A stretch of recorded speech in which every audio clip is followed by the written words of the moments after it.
विक्रांत, बोललात का ईशाशी? आई साहेब, माझं जरा डोकं चढ आहे. आपण नंतर बोलूयात का? कशामुळे? काय नाही. इथे या, बसा. मला बोलायचंय तुमच्याशी.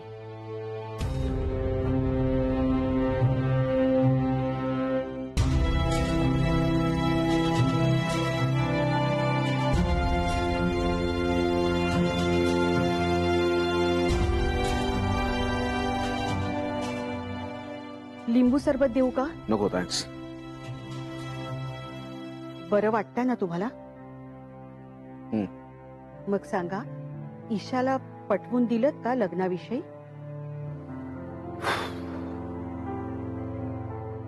बोललो मी तिच्याशी. चला, बरं झालं. तिच्या आईला बरं वाटलं असेल. एका आईची काळजी काय असते ते मला विचारा. एकतरी आई मुलीच्या लग्नाच्या प्रश्नातून सुटली म्हणायची. तुम्ही काय सांगितलं ईशाला? सांगितलं की तिच्या आईने तिच्यासाठी जो मुलगा निवडलाय तो योग्य आहे आणि तिने तो मान्य केला पाहिजे. पण ती त्यांचं ऐकत नाहीये म्हणून तर तुम्हाला समजावून सांगायला सांगितलं होतं ना? मी तेच तिला समजावून सांगितलं. तिला पटलंय का पण ते? माहित नाही. विक्रांत, तिला पटलंय का? माहित नाही. म्हणजे नाही माहिती. अहो, असं कसं? काहीतरी बोलली असेल ना ती. विक्रांत, काय झालं इतकं? मूर्ख आहे ती आई साहेब. कळत नाही तिला आपल्यासाठी काय चांगलं आहे काय वाईट आहे. तिच्यासारख्या साध्या सरळ मुलींनी लग्न करून मोकळं नको व्हायला. तिच्या आई वडिलांनी तिच्यासाठी एक मुलगा निवडलाय, तो तिच्यासाठी चांगला आहे हे तिला कळत नाही. किती काळजी आहे त्यांना तिच्या लग्नाची. आणि असा काय अनुभव आहे तिला आयुष्याचा? काहीतरी हट्ट करायचा. आपल्यासाठी काय चांगलं आहे, आपलं कशात भलं आहे हे समजून घेण्याची अक्कल तरी आहे का तिला? काहीतरी बोलत बसायचं काय अर्थ आहे या सगळ्या गोष्टीला? असं काय म्हणाली ती? प्रेम नसेल तर लग्न करण्यात काय अर्थ आहे म्हणे. काय कळतं तिला प्रेमातलं या वयात? उगाच काहीतरी विचारत बसायचं, सांगितलेलं समजून घ्यायचं नाही. काय अर्थ आहे का या वागण्याला? तिच्या बोलण्याला काही अर्थ नाही असं कसं म्हणू शकता तुम्ही? तिलाही तिची काही मतं आहेत ना. लग्न कुणाशी व्हावं, ते कसं जमवावं याबद्दल तिला काहीतरी वेगळं वाटत असेल, नाही का? ती काही चुकीचं बोलली असं वाटतंय का तुम्हाला? माझ्या वाटण्याला काही अर्थ आहे का आई साहेब? तिचं तिला कळायला नको का?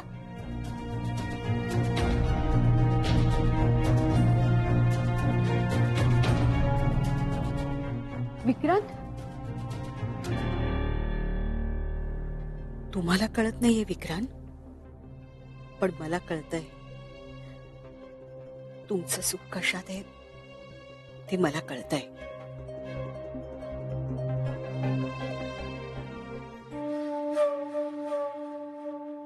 ईशा? कोण आहे? कोणी ईशा?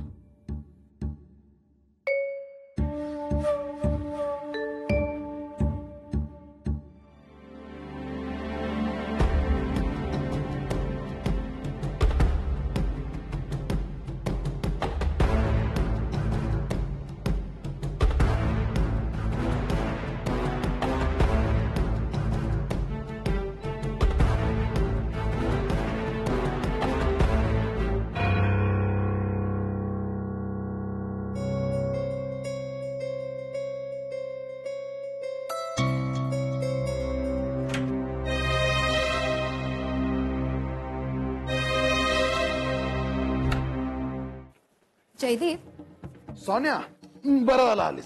अरे इंटरनेटवर न्यूज बघितलीस का? नाही म्हणजे आपल्या बिझनेसच्या दृष्टीने ही न्यूज एकदम हे बघ, महत्वाची. तुझ्या बिझनेसच्या सगळ्या फुसक्या आयडिया तुझ्याजवळ ठेव. एक काम कर, ईशा नाव टाईप कर आणि इंटरनेटवर सर्च कर पटकन. ईशा? हो. काय आडनाव काय? बाकी काही माहिती? हे काहीच तर माहिती नाही ना, तीच शोधायची आहे. चल ट्राय तर कर. तू जरा वेडी आहेस का ग? हा? मला सांगतेस ईशा टाईप कर आणि सर्च कर, आडनाव माहित नसताना. फक्त ईशा असं टाईप केला ना तर लाखो ईशा डिस्प्ले होतील. मला काय माहित नाही का? हा? नाही, ऍक्च्युली त्याचाही काही उपयोग नाहीये, कारण मला ती कशी दिसते हेही माहिती नाही. क्रॅप. कोण आहे कोणी? ब्रदर इन लॉची काहीतरी कनेक्शन आहे असं मला वाटतंय. दादाशी? कशावरून? तू ओरडणार नाहीस ना मला? मगाशी ब्रदर इन लॉ आणि मदर इन लॉ यांचं बोलणं माझ्या कानावर पडलं.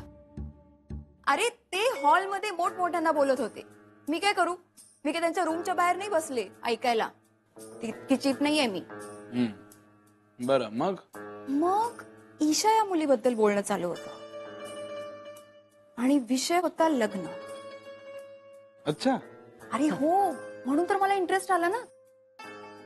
म्हणलं या दोघात हे डिस्कशन व्हावं. अशी कोण ईशा आहे? ऑफिसमध्ये तर नाहीये ना? हो, ऑफिस मध्ये. राईट. ईशा नावाची मुलगी आहे दादाच्या ऑफिसमध्ये. मीच पार केलं होतं तिला. मग नंतर काय झालं, आली माझ्याशी बोलायला, माझी माफी मागितली, ठेवून घेतलं मी परत कामावर. कशी आहे रे ती? शी इज ओके, सिंपल गर्ल. नाही, पण दादाशी काही कनेक्शन असेल याचा नो चान्स. चाळीत बिळीत राहणारी मुलगी आहे का ती? Not our type, you know. God. ए पण ऐक ना, समजा जर- हाय डूड. या टेल मी. आत्ता क्लबवर? नाही, आता काहीच प्रॉब्लेम नाहीये. हो, येतो ना. बिलियर्ड्स? हा, चालेल ना. येतो. अरे फ्री नाहीये मी, पण तुझ्यासाठी 3 तास काढू शकतो. येतो, भेटूच. हा जयदीप, तर आपण 3 तास. Bye darling. अरे जयदीप, आपण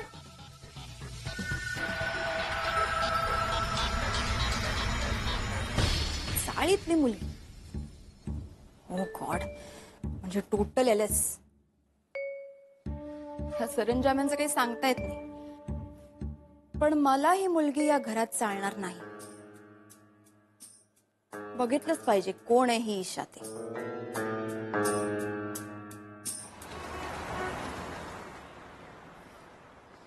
पुष्पा, जरा चहा टाक ग माझ्यासाठी. हो.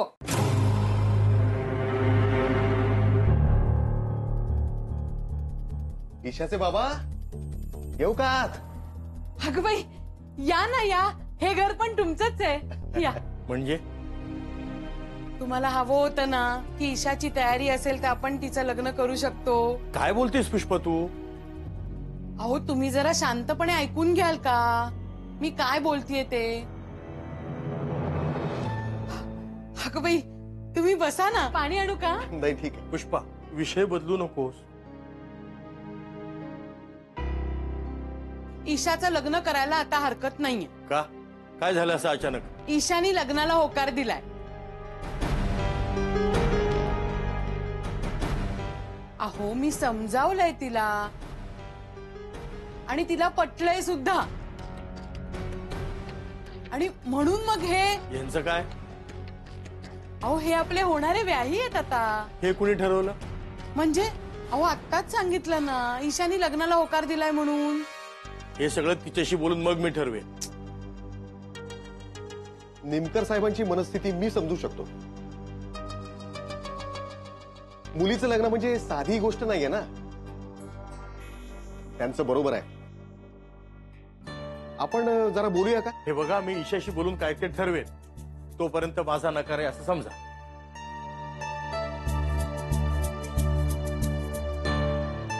निमकर साहेब, हे बघा, एक छोटीशी भेटवस्तू तुमच्यासाठी सुद्धा आहे. ती बघा आणि मग ठरवा काय ते. काय हे? अहो बघा तरी.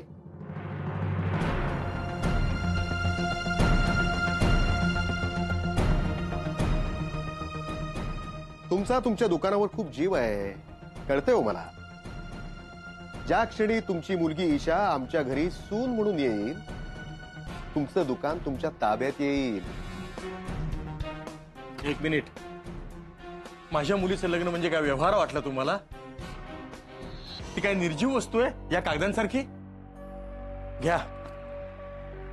अहो पण ईशाला प्रॉब्लेम नसेल तर तुम्ही का उगाच डोक्याला त्रास करून घेताय? उगाच? अगं तू काय बोलतेस, तुला कळतंय का? पुष्पा, अगं तुला यांची चाल कळत नाहीये. हे बघा मिस्टर टिल्लू, आम्ही मजबूर आहोत, लाचार नाही आहोत. एखाद्याच नशीब उजळतं निमकर साहेब, आणि आज ते तुम्ही आहात. मुलीसाठी शोधून सुद्धा सापडणार नाही असा नवरा आणि दुकानाची मालकी. विचार करा. येतो. अहो हो, तुम्हाला कळत नाही का हो निमकर? दुकान आपल्या मालकीचं होणार आहे, आपल्या. तुम्हाला मालकाची बोलणी खावी नाही लागणार आहेत. हो, कितीही तुम्ही राबलात ना तरी आपल्याकडून आपल्या मालकीचं होऊ शकणार नाही हो दुकान. यांच्यामुळे होतंय. समजत नाहीये का तुम्हाला निमकर? हो, मला जे काही बोलायचं होतं ते मी बोललोय. मला कळतच नाही तुम्हाला त्या मुलामध्ये काय प्रॉब्लेम वाटतो. म्हातारा आहे का तो? 7-8 वर्षाचं तर अंतर आहे. आणि वरती हे दुकान मिळणार म्हणजे बोनस आहे आपल्यासाठी, बोनस. हो, समजत कसं नाहीये तुम्हाला? हे बघ, तुला जर यावर माझ्याकडून काही उत्तराची अपेक्षा असेल तर तसं काही होणार नाही. मी आधी माझ्या ईशाशी बोलेन आणि मगच काय ते ठरवेन. कुठे ईशा? कुठे? बाहेर कुठेतरी असेल, मला काय माहिती.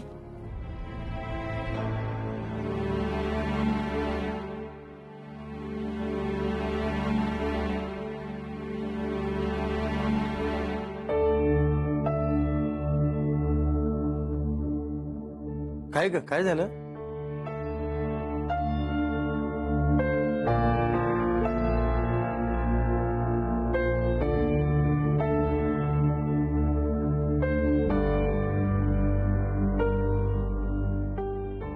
ईशा, ये बाळा.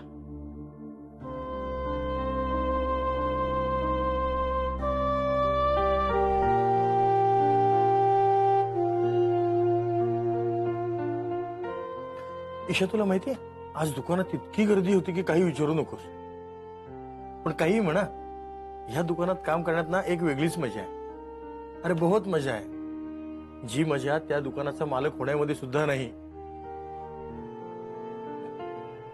कसं आहे ना बाळा, त्या दुकानात माझ्या बरोबर काम करणारी सगळी माणसं, दुकानात येणारे ग्राहक, हे सगळे आपले वाटले ना की मग नंतर दुकान हे आपलंच वाटू लागतं. मग हवी कशाला त्या दुकानाची वेगळी कागदोपत्री मालकी? आपल्यासारख्यांनी आपला आनंद असाच शोधायचा असतो बेटा. मी तर दुकानात खुश आहे, खूप खुश आहे. आता अजून एक गोष्ट झाली ना की मग तुझे बाबा जगातला सर्वात समाधानी माणूस असेल. अगं, मुलीचा बाप आहे मी. माझं काय स्वप्न असणार? मुलीला चांगला नवरा मिळावा, जो तिला आयुष्यभर प्रेम देईल, सुख देईल, समाधान देईल. तुझं संसाराचं स्वप्न एकदा पूर्ण झालं ना की बास, और कुछ नहीं चाहिए बाबू. पण स्वप्न आणि सत्य ह्या दोन वेगळ्या गोष्टी आहेत ना बाबा? आहेत ना, पण तरी आपण स्वप्न बघायचीच. वा, अरे बघितल्याशिवाय ती खरी कशी होणार? स्वप्न कधीच खरी होत नाहीत. असं का म्हणतेस? अगं, माझ्या पोरीच्या स्वप्नातला राजकुमार येऊन हात धरून तिला घेऊन जाणार आहे. पण लहानपणापासून मला राजकुमार कधी दिसलाच नाही बाबा. मला दिसली ती फक्त भीती. असं काय बोलतेस बेटा? माहित नाही, पण मी पाहिलं ना तुझ्यासाठी स्वप्न, राजकुमाराचं स्वप्न. त्याचा काहीच उपयोग नाहीये बाबा. कारण डोळे उघडले ना की सगळं खरं दिसायला लागतं. ते खरं स्वीकारण्यात काय वाईट आहे मग? म्हणजे आपल्याला जे समोर दिसत असतं ना तेच खरं असतं आणि तेच आपलं नशीब असतं. आणि नशीब कधी कोणी बदलू शकतं का? ए, उगीच तुम्हाला मोठे मोठे प्रश्न विचारू नकोस. हा, मला इतकंच कळतं की उगीच नशिबाच्या नावाखाली आपण काहीही करायला तयार व्हायचं नाही. आपल्याला जे हवंय तेच करायचं. अगं, तुझ्या मागे तुझे बाबा उभे आहेत आणि खंबीर आहे मी. लेचा पेचा समजू नकोस. दुनिया इधर की उधर हो जाए. पण बाबा, मी आता ठरवलंय, जे खरंय ते मान्य करायचं आता. हो, पण ते मनापासून आहे ना, कोणाच्या दबावाखाली नाही ना बेटा. नाही तर काही गरज नाही आता कुठला निर्णय घेण्याची. बाप जिवंत आहे तुझा.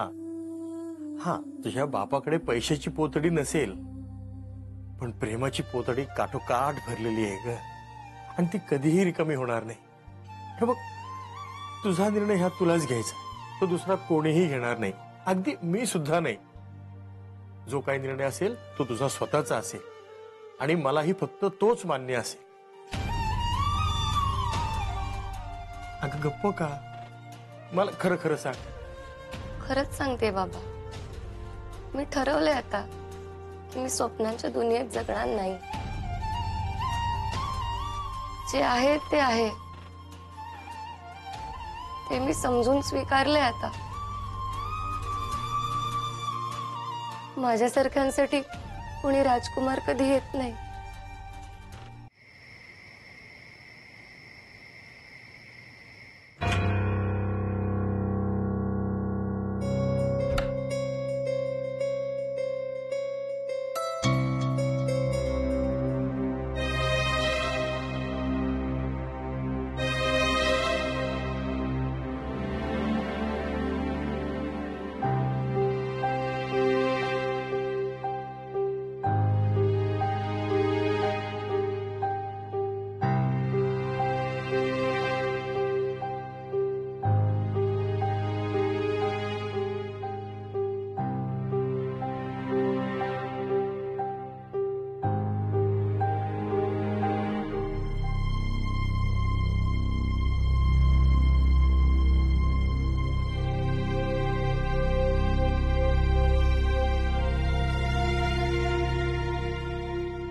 मला माफ करायचं.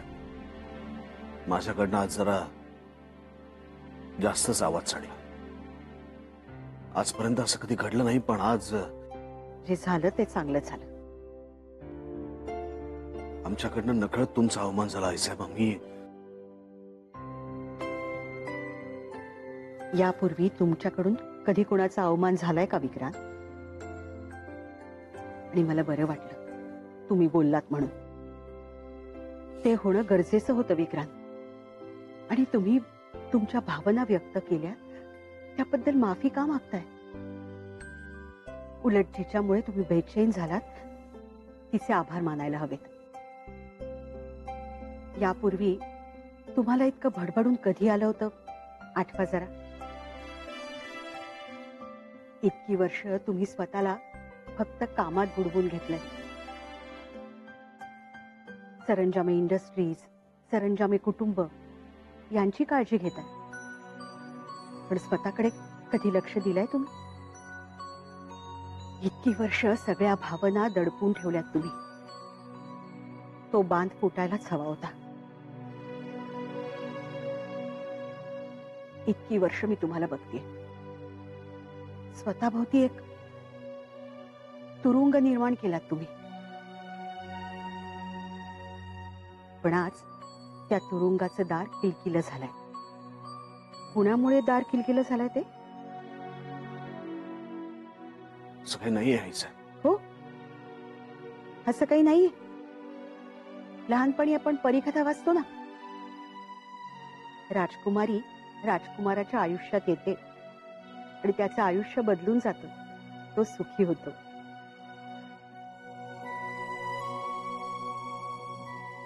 अशी कोणीही राजकुमारी नाहीये आई साहेब. आपण जिला राजकुमारी समजत असतो ना, ती असते एक साधीशी मुलगी.